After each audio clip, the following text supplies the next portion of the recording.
Los Angeles, July 1972. A Tuesday morning that begins the way Tuesday mornings begin in Southern California in the summer, which is with the specific quality of heat that arrives not gradually, but all at once. The sun already asserting itself at 9 in the morning, with the particular authority of a California July that has no interest in easing anyone into the day. The Olympic Auditorium on Grand Avenue is a building that has seen most of what Los Angeles has produced in the way of spectacle over the past 4 decades.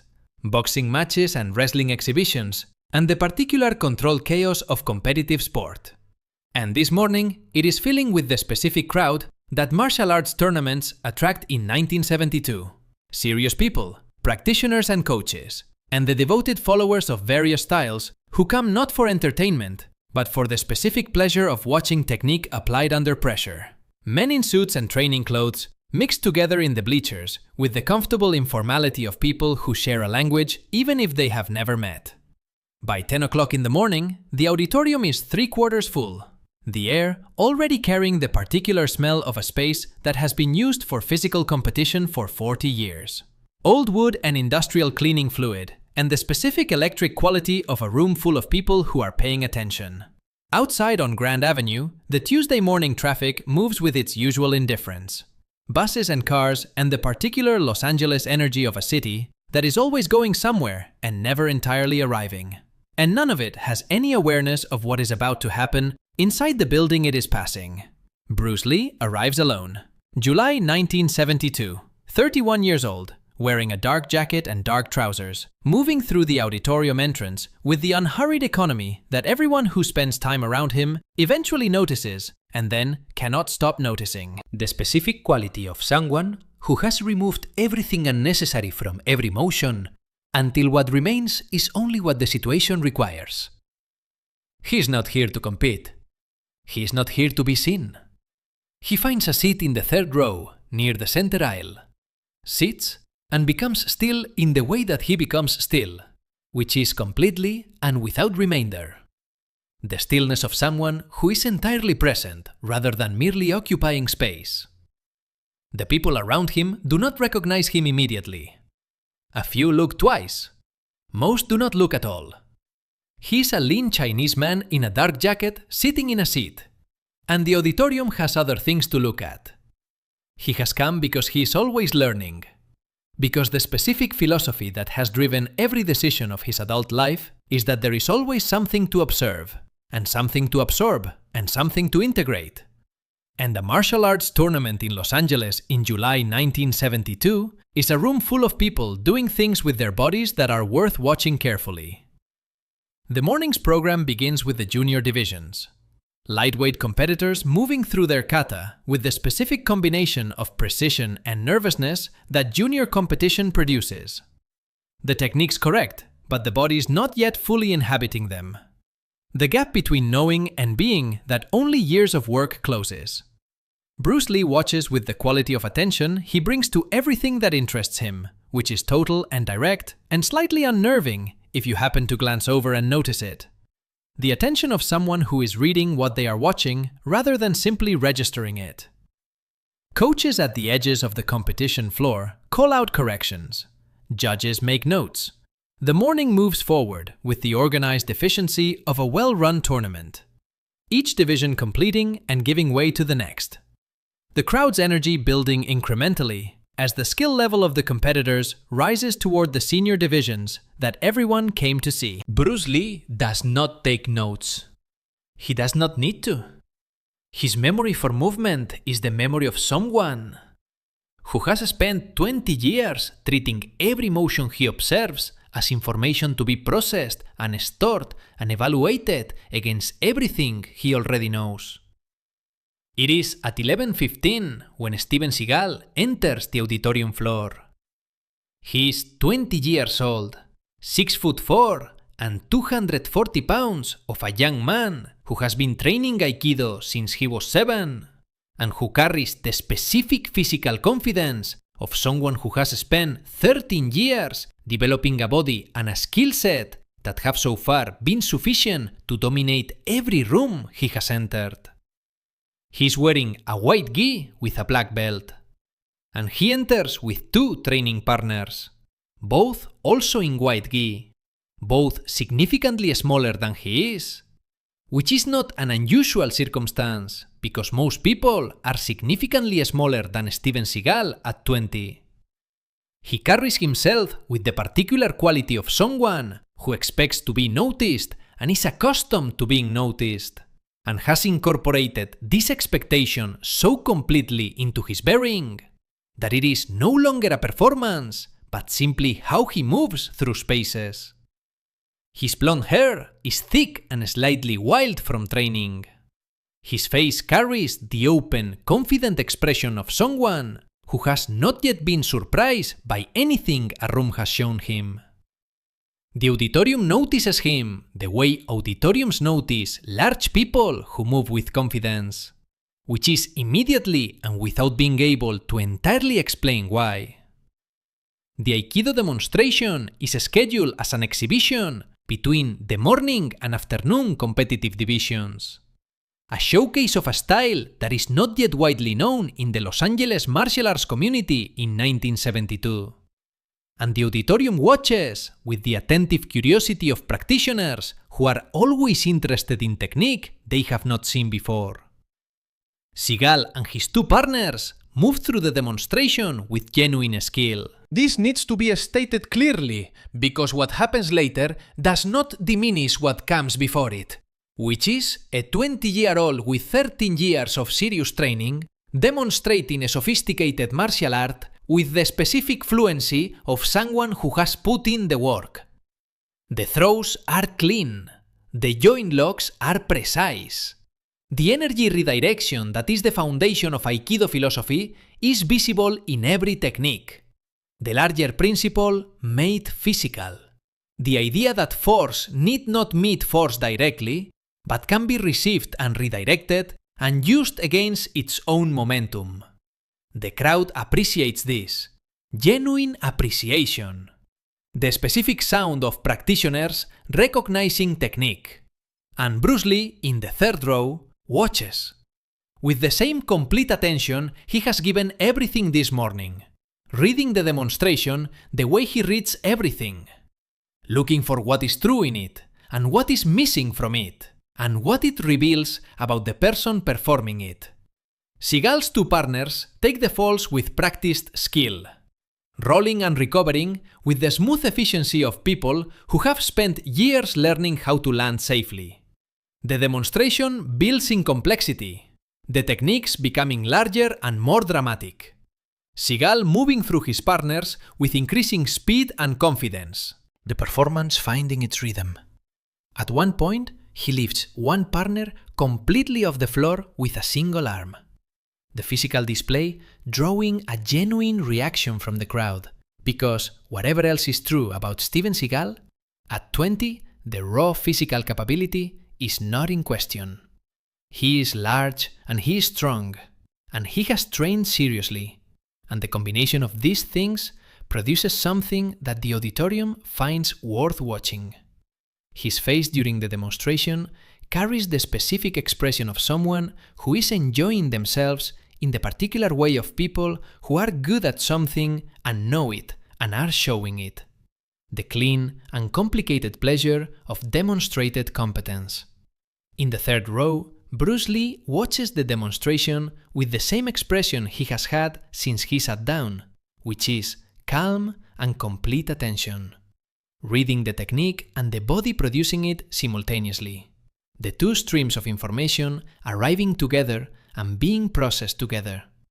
It is after the demonstration concludes when Seagal is at the edge of the competition floor, accepting congratulations from several coaches and practitioners who have come down from the bleachers, that one of his training partners leans toward him and says something quietly. Seagal turns and looks toward the 3rd row of the bleachers. He is looking at Bruce Lee, who is sitting where he has been sitting since he arrived, in the dark jacket, still watching the next group of competitors warming up on the far side of the floor. Seagal looks for a moment with the expression of someone processing a piece of information and deciding what to do with it. Then he says something to his partner, and begins walking toward the bleachers with the loose, confident stride that is simply how he walks, the stride of someone who expects the path ahead to be clear and generally finds that it is. Several people near Bruce Lee notice Seagal approaching, and the specific quality of attention in the auditorium shifts slightly. The way attention shifts when something that was not on the program appears to be developing. He stops at the railing in front of the third row. Bruce Lee looks up. Seagal is large above him. White gi, black belt, blonde hair. The physical reality of 6'4" and 240 pounds of 20-year-old martial artist standing at close range, doing what physical reality does at close range, which is assert itself. He looks down at Bruce Lee with the expression of someone who is being friendly and is also aware of the size differential and is not entirely separating these two things.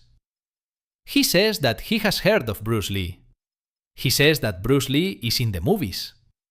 He says this the specific way that someone says something when they mean something adjacent to what they are saying. The way that, in the movies, contains within it a set of assumptions about the difference between what happens in movies and what happens in real life, and which of these categories the person being spoken to belongs to. Around them, the people in the adjacent seats are very still in the specific way of people who have registered that something is happening and have decided to witness it without intervening. Bruce Lee looks up at him. He says that he has seen the demonstration. He says it was good Aikido in the even and hurried tone he uses for everything. The tone that carries no excess and no performance. Simply the accurate delivery of what he actually thinks. Seagal hears the compliment and does with it what people do with compliments when they are 20 and confident, which is receive it as confirmation. He says that Aikido is the most complete martial art. He says that in a real situation against a real opponent, it is unmatched. He says this with the specific declarative confidence of someone who has trained seriously and competed seriously and won consistently and has not yet encountered the particular experience that revises this kind of certainty. Bruce Lee listens with the quality of attention he gives to everything, which is complete, and says nothing while Seagal is speaking, because he has nothing to add to what Seagal is saying while Seagal is saying it. And he does not add things to situations that do not require them. What he says next is the thing that the people who were there that morning will repeat for years. He says it with a smile. The easy performative smile of someone who is making a challenge they expect to be declined, who is offering something they believe is safe to offer, because the other party is not capable of accepting it. He says, "Stand against me for 30 seconds and I will call you master." He says it looking down at Bruce Lee in the dark jacket in the third row of the bleachers in the Olympic Auditorium on a Tuesday morning in July 1972 with the complete physical confidence of a large young man who has just given an impressive demonstration and is talking to someone who came as a spectator and is sitting in a seat and is considerably smaller than he is. He says it as a kind of gift, a gracious offer. The generosity of someone who believes the offer will never actually be tested. The people in the adjacent seats are no longer pretending not to listen. Several people in the rows behind have leaned forward. The tournament organizer in the grey suit has looked up from his clipboard. Bruce Lee is quiet for a moment. The specific quiet of someone who is not deciding whether to respond, but is simply completing a thought before responding. Then he stands up. He does not stand up the way people stand up when they are preparing for something. He stands up the way he stands up from any chair with the same economy and the same absence of announcement. He is standing now, and the size differential that was already visible from the bleachers is now fully visible at close range, which is that Steven Seagal is 6'4" and Bruce Lee is 5'7", and the distance between those two measurements is not small. Bruce Lee looks at Seagal and says, "All right, one word. The word of someone who has heard an offer and accepted it without drama, because drama is not something he adds to things." Seagal blinks. He was not expecting this word. He was expecting a different word or several words that amounted to a polite decline. And the word he received is not that word. And he takes one moment to process the gap between the word he expected and the word he got before his expression reassembles into confidence. And he nods and steps back from the railing. They move to the edge of the competition floor. Word passes through the auditorium the way word passes through spaces full of people who are paying attention, which is quickly and without announcement. The specific current of information that moves through a crowd when something is about to happen that was not on the program. Competitors and coaches and spectators orient themselves toward the two figures at the edge of the floor. Seagal's two training partners move to give them space.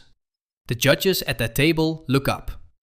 The tournament organizer, a compact Japanese-American man in a grey suit who has been running martial arts competitions in Los Angeles for 15 years, stands from his chair at the edge of the floor and watches without intervening because he has been in this world long enough to recognize certain moments. And this is one of them.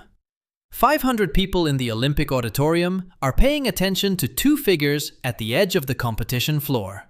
And the specific quality of that attention is the quality of people who understand that what they are about to watch is real, which is different from the quality of attention given to demonstrations, which is appreciative but comfortable.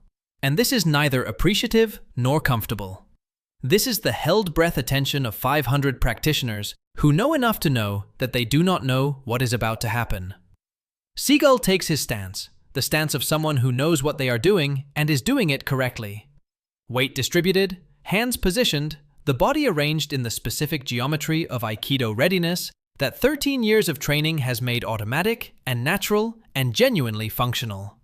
He is large and he is ready. And his expression is the expression of someone who has issued a challenge and is now in the process of honoring it.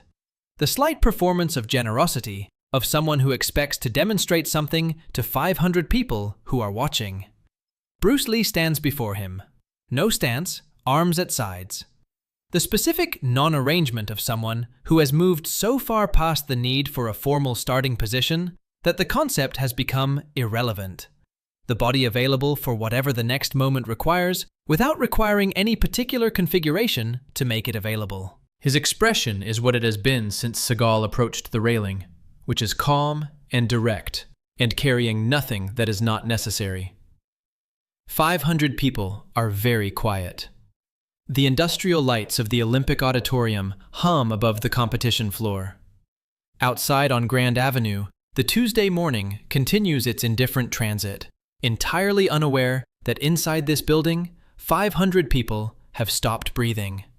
Seagal moves first. He moves the way he has moved through 13 years of training, with the specific, committed force of someone whose size and skill have always been sufficient and who has no reason to believe they will not be sufficient now. His right arm comes forward in the opening technique of his Aikido practice. A movement that has worked in this specific way on every training partner and every sparring opponent for years.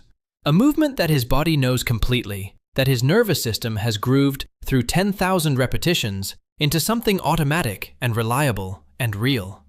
It is a real technique executed by a real martial artist, and it travels toward Bruce Lee with the genuine force and genuine commitment of someone who is not performing, but doing. Bruce Lee is not there when it arrives. He has moved left and slightly forward simultaneously. A displacement so minimal that the 500 people watching will later argue about whether they saw it. The specific quality of movement that removes a target from a line of force without requiring the target to travel any significant distance simply steps offline by exactly the amount the situation requires and no more. Seagal's technique completes itself through empty air. His body committed fully to the movement carries its momentum forward into the space where Bruce Lee was and finds nothing. In the fraction of a second that follows, Bruce Lee's right hand moves.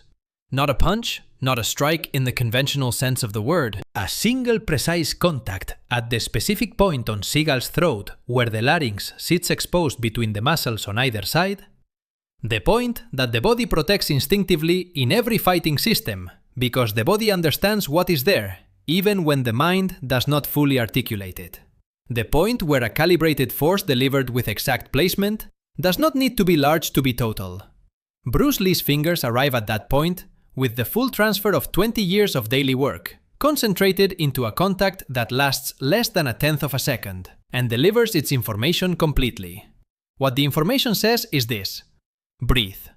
And for a moment, Steven Seagal cannot. The throat closes around the contact point the way throats close when they receive this specific signal. The involuntary muscular response of a body that has been told by its own nervous system that the airway requires protection. And the result is the specific sensation of air that will not move. The sudden absence of the thing that has been available every moment of every day of 20 years of life and training. The specific panic that arrives not from pain, but from the gap where breathing was and is not. His legs do not receive the message that keeps legs upright. The message they receive instead is the message that a body sends when the most fundamental thing it requires has been briefly interrupted.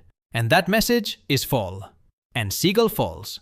6'4" and 240 pounds of 20-year-old martial artist, going down to the competition floor of the Olympic Auditorium in the specific way that large bodies go down when they go down completely.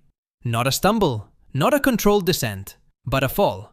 The full length of him arriving on the floor while his hands go to his throat and his mouth opens for air that is already beginning to return but has not fully returned yet. The body's systems reasserting themselves in the sequence they always reassert themselves. Slowly enough that the 5 seconds he spends on the floor with his hands at his throat are 5 seconds of the most clarifying experience his 20 years have yet produced. The Olympic Auditorium does not make a sound for 4 full seconds. 500 people who have spent their lives in martial arts, who have seen throws and knockouts and submissions and every variety of technique that human beings have developed for the purpose of stopping other human beings, are completely silent. Because what they have just watched does not fit into any of those categories cleanly. Which is to say, it fits into all of them simultaneously. Which is to say, it is something that arrived and completed itself in a duration so brief and with a precision so absolute that the 500 people watching are still processing the before and have not yet finished arriving at the after. Bruce Lee is standing exactly where he was standing when Seagal fell. His right hand is at his side. His expression has not changed since he accepted the challenge at the railing, which is to say, it is calm and direct, and carrying nothing that is not necessary. The expression of someone for whom what just happened was simply what was required in the moment, and is now complete. Seagal's breath returns.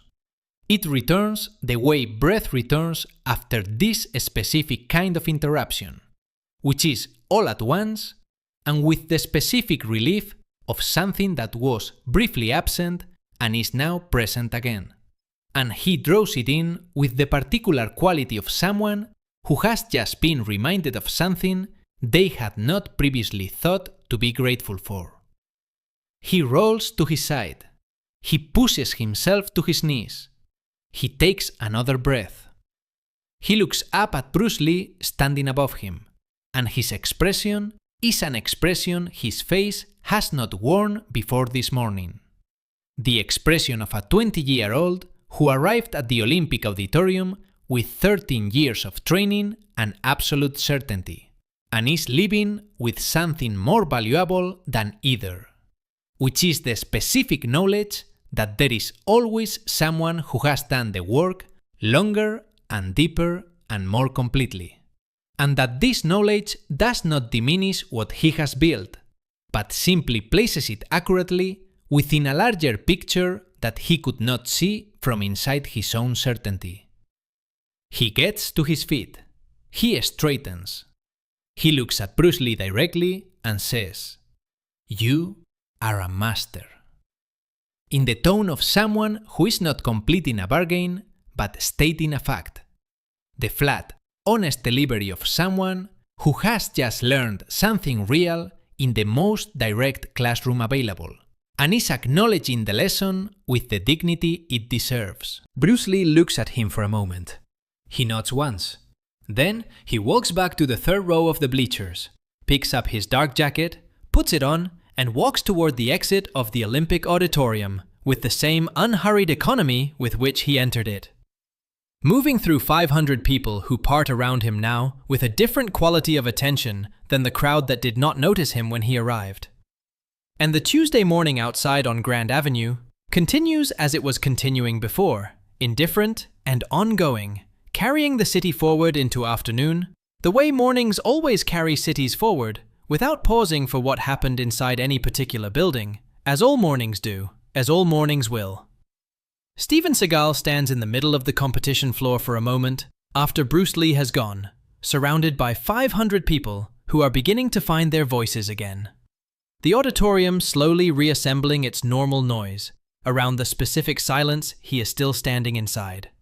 His two training partners approach him. They say nothing. There is nothing to say that the floor has not already said more clearly. He looks at the point on the competition floor where he landed, the specific square of hardwood that received him 7 seconds after he issued a challenge he believed was safe to issue. And he stands there long enough to understand that the distance between what he knew this morning when he walked in and what he knows now is not a small distance. It is, in fact, the largest distance he has ever traveled. And he traveled it in 7 seconds on a Tuesday in July without going anywhere at all. The tournament organizer in the gray suit approaches him quietly and asks if he is all right. Seagal says yes. He says it the way people say yes when they mean something more complicated than yes. The yes of someone who is physically unharmed and is processing something that has nothing to do with the physical. The tournament organizer nods and returns to his table because he has a tournament to run, and the afternoon divisions begin in 40 minutes. And the Olympic Auditorium does not pause for the education of 20-year-olds, however significant that education may be. Seagal watches him go. Then he looks at the exit through which Bruce Lee left. The specific door in the specific wall of the specific building where a Tuesday morning in July 1972 delivered something that 13 years of training had not, which is the precise location of the boundary of what he knows. Drawn not in theory, but in hardwood. Drawn in 7 seconds. Drawn in the specific absence of air that his throat remembers and will remember, and that will be present in some form every time he takes a stance for the rest of his career. Not as fear, not as doubt, but as the specific, useful knowledge of someone who has stood at the edge of their own certainty and looked over it, and come back with something that certainty alone could never have produced.